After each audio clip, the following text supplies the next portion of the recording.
যে সমীকরণে সেমিফাইনাল খেলা খুবই কঠিন ভারতের। বাংলাদেশের অভিশাপ লাগলো, সিসি সে কি লজ্জায় হারলো ভারত। দক্ষিণ আফ্রিকার কাছে লজ্জায় নাক কেটে কেমন করে হারলো ভারত। ম্যাচ হারের পরে বাংলাদেশকে নিয়ে একই মন্তব্য করলেন ভারতীয় অধিনায়ক। গ্রুপ চ্যাম্পিয়ন হয়ে অপরাজিত থেকে এবারের সুপার 8 নিশ্চিত করেছিল ভারতীয় ক্রিকেট দল। আজ সুপার 8-এর হাই ভোল্টেজ ম্যাচ, মুখোমুখি সাউথ আফ্রিকা ভারত।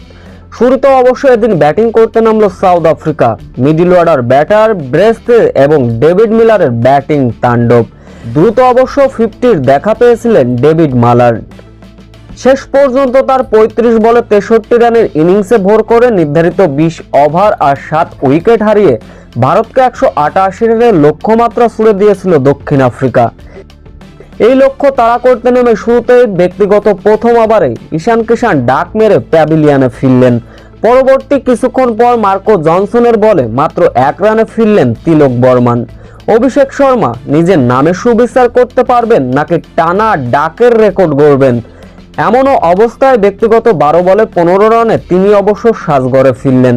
এরপরে ওয়াশিংটন সুন্দরম ফিরলেন মাত্র 11 রানে, অর্থাৎ 7.2 বলে 43 রানে 4 উইকেট হারিয়েছিল ভারতীয় ক্রিকেট দল।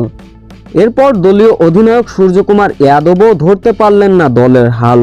ইনিংসের 15তম ওভারে কেশব মহারাজের হ্যাটট্রিক। হার্দিক পান্ডিয়া থেকে রিঙ্কু সিং, হর্ষদীপ সিংদের দ্রুত সাজঘরে পাঠিয়েছিলেন, যার ফলে 86 রানে 8 উইকেট হারিয়েছিল ভারত। এরপর আফ্রিকার নিয়ন্ত্রিত বোলিংয়ে দ্রুত গুটিয়ে গিয়ে ভারতকে লজ্জায় ডুবিয়ে হারালো দক্ষিণ আফ্রিকা। এদিকে এই হারের ফলে যে সমীকরণে বিশ্বকাপের সেমিফাইনাল খেলার জন্য খুব কঠিন হয়ে গেল ভারতের। বিশ্বকাপের মঞ্চে এখন পর্যন্ত একটা ম্যাচ খেলেছে ভারত, যেখানে একটাতে পরাজয়। সামনে আরো 2টা ম্যাচ আছে ভারতের, যেখানে ওই 2টা ম্যাচ অবশ্যই জিততে হবে ভারতীয়দের। ইতিমধ্যে বিশ্বকাপের মঞ্চে একটা ম্যাচ খেলে একটা জয় নিয়ে 2 পয়েন্ট নিয়ে শীর্ষে রয়েছে সাউথ আফ্রিকা। তাই বলাই চলে প্রতিপক্ষের হার পরাজয়ের দিকে তাকিয়ে থাকতে হবে ভারতের।